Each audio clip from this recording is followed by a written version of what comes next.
Hai, ini aku lagi, Adeline, mahasiswi tekun dan guru les piano paruh waktu. Apa kamu masih ingat? Seperti yang kujanjikan di bagian sebelumnya, aku kembali untuk beritahu kalian kelanjutan ceritaku. Jadi, begini ringkasan singkatnya. Satu-satunya caraku tetap bisa berkuliah adalah dengan mendapatkan salah satu beasiswa yang ada. Masalahnya ada Rian, si cowok pintar yang menghalangi jalanku. Jadi, kugunakan pesonaku untuk yakinkan dia agar mengacaukan ujiannya supaya aku dapat jatah beasiswa. Ya, aku tahu, aku ini payah banget. Tapi kemudian aku sadar aku jatuh cinta padanya. Jadi, aku sudah paham dan akan menyuruhnya berusaha yang terbaik dalam ujian. Hanya saja teman sekamarku Didi yang jahat mendatanginya lebih dulu dan memberitahu semuanya. Aku harus duduk di sepanjang ujianku menyadari Rian membenciku. Segera setelah aku selesai, aku kemasi barang-barangku untuk pulang karena aku yakin aku nggak akan menang beasiswa sekarang. Lagi pula, aku nggak mau dekat-dekat Didi atau harus khawatir ketemu Rian. Saat ku seret koperku menyeberangi halaman kampus, kurasakan diriku ini penuh rasa sesal, kesedihan, dan aku merindukan Rian. Tiba-tiba aku merasakan sebuah pelukan dari belakang. Ada wangi yang familiar dan hangat suara berbisik di telingaku. Aku minta maaf, aku salah paham terhadapmu. Aku berurai air mata. Aku berbalik dan mendekapnya. Ternyata, tepat setelah ujian selesai, Bella, teman satu asramaku yang luar biasa, menemui Rian dan menjelaskan semua padanya. Aku merasa sangat beruntung punya teman baik hati sepertinya. Aku mengundang Rian datang mengunjungi kampung halamanku. Ibuku senang sekali melihatku mengajak cowok ke rumah. Dan walaupun kukatakan pada ibu kami hanya berteman saja, aku tahu ia nggak percaya itu. Karena rasa di antara kami begitu terlihat jelas. Ibu terlihat sangat puas dan bahkan berbisik di telingaku. Pilihan yang bagus, Eddie. Malam itu ibu memasak stik dan kentang Dopino sebagai suguhan untukku dan Rian. Kami ngobrol riang dan ibu menaruh minat tulus pada Rian dan keluarganya. Dia menanyakan padanya pertanyaan biasa seperti kamu jurusan apa, tinggal di mana, orang tuamu kerja apa. Tapi saat Rian menyebutkan nama ayahnya, ibu menjatuhkan garpunya. Ibu bertanya lebih rinci dan kemudian wajahnya jadi pucat. Aku bertanya padanya apa ibu baik-baik saja dan ia beralasan agak lelah. Jadi ia menyuruh kami untuk melanjutkan makan lalu pergi ke kamarnya. Malam itu setelah kutata tempat tidur di kamar tamu untuk Rian, aku menuju kamar ibu untuk bertanya apakah beliau sudah merasa baikan. Aku melihatnya duduk di sana memandang keluar jendela dan menangis. Aku memanggil, "Ibu, ada masalah apa, Bu?" Dia memandang lurus ke arahku lalu berkata pelan, "Maaf, tapi kamu nggak bisa bersama Rian." Ini nggak masuk akal bagiku, karena sebelumnya dia bilang ia menyukai Rian. Jadi kutanyakan padanya, "Kenapa begitu, Bu?" Ibu sangat mendukungnya tadi. Kemudian ibu menggenggam tanganku saat memberitahuku kebenaran yang mengejutkan. Ayah Rian adalah pria yang membuat perusahaan ayahku bangkrut dan mengakibatkan ayah mengakhiri hidupnya sendiri. Ini nggak mungkin. Nggak mungkin seperti itu. Melihat air mata bercucuran di pipi ibuku, aku paham bahwa meskipun ini menyayat hati, tapi ini benar adanya. Rian bukan hanya cowok tampan yang kusuka, tapi dia juga anak putra dari musuh keluarga kami. Malam itu aku nggak bisa tidur. Bagaimana bisa semuanya bisa sangat kebetulan? Cinta kami sedang bersemi, dan sekarang berada dalam situasi yang gak jauh berbeda dengan Romeo dan Juliet. Aku tahu memang bukan salah Rian kalau ayahnya adalah pebisnis yang gak punya hati.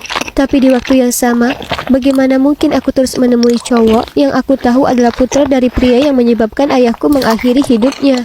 Apalagi gak mungkin juga orang tuanya bakal menerimaku kalau mereka tahu identitasku sebenarnya. Aku gak tahu gimana cara beritahu Rian kebenarannya. Maksudku, gak mungkin muncul begitu saja dan langsung memberitahunya kalau ayahnya pada dasarnya adalah seorang pembunuh. Gak, aku gak mau menyakiti Rian seperti itu. Keesokan paginya, Rian buru-buru pergi, sebab ayahnya menelponnya dan memberitahu ada kondisi darurat.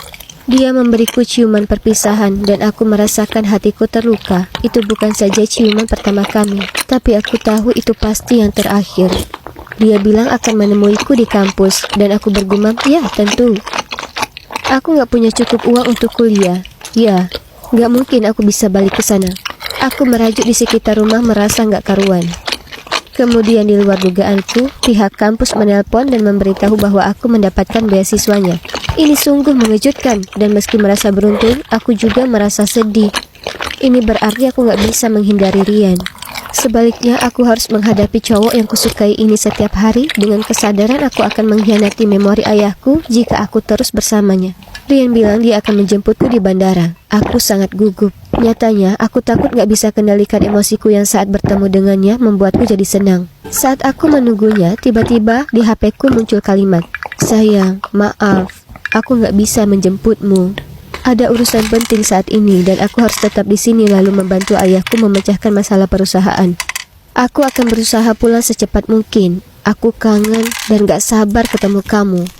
Aku merasa kecewa, tapi ini malah bagus. Aku gak harus merasa sangat canggung perihal menemuinya lagi. Saat aku menunggu di halte bus, aku bertemu cowok yang bernama Junsu. Ternyata dia baru saja tiba dari Korea dan kuliah di kampus yang sama denganku. Dia terlihat sangat canggung, persis seperti saat aku pertama ke sini. Kutawarkan diri menunjukkan jalan kembali ke kampus karena aku juga sedang menuju ke sana. 2 minggu berlalu dan Rian masih belum kembali ke kampus dan aku gak menerima pesan apapun darinya. Meskipun ini membuatku sedih, aku berusaha meyakinkan diri kalau ini untuk yang terbaik. Aku kembali ke pekerjaan paruh waktuku di restoran. Bosku memberitahu ada anak baru yang masuk, jadi tugasku mengajarinya harus melakukan apa. Dia kemudian mengenalkanku kepadanya, Junsu. Ternyata dia anggota staf yang baru. Semua orang di restoran terus menggodaku kalau Junsu menyukaiku. Bahkan Bella berkata demikian. Aku nggak tahu apa ini benar atau enggak, karena aku selalu fokus belajar dan bekerja. Yang manapun gak masalah, karena hatiku masih tertambat pada Rian. Kemudian suatu hari sepulang kampus saat pikiranku kalang kabut, langkah kakiku menuntunku menuju rumah Rian. Ada 3 orang berpenampilan seram sedang berdiri di luar rumah megah itu, dan ada tanda dijual di pintu gerbang. Apa yang terjadi? Aku mulai khawatir. Kenapa Rian gak mengirimiku pesan? Di mana dia sekarang? Aku berdiri di sana sebentar lalu kemudian mengeluarkan HP-ku dan scrolling namanya, tapi aku gak bisa memantapkan hati menelponnya. Saat aku dalam masalah, Rian selalu ada, membantuku dan menyayangiku. Tapi sekarang aku gak bisa lakukan apa-apa untuk membantunya. Kenyataan ini menyadarkanku seberapa besar aku mencintai dan merindukannya. Aku akhirnya berjalan ke taman kota dan berbaring di rumputan dekat danau di mana Rian dan aku dulu belajar bareng. Aku mulai menangis. Saat itulah Junsu muncul. Ternyata dia sering datang ke sini untuk piknik. Dia duduk di sebelahku dan memberiku segelas soju dan beberapa daging kering yang lezat. Minuman ini luar biasa. Kalau nggak bisa membuatmu ceria, berarti nggak ada yang bakalan bisa. Dia tersenyum padaku. Dia ini cowok yang manis dan aku hargai kebaikannya. Aku masih menangis saat minum soju itu. Lalu akhirnya kuungkapkan semua perasaanku. Dia sungguh pendengar yang baik dan dia nggak terlihat keberatan aku menangis di bajunya. Kemudian tiba-tiba aku mendongak ke atas dan melihat sesosok yang gak asing berdiri di atasku. Itu adalah Rian. Awalnya harus kucubit diriku. Apa soju itu sudah merasuk ke kepalaku dan membuatku membayangkannya? Aku melepaskan Junsu dan melompat berdiri mengusap mataku untuk melihat lebih jelas.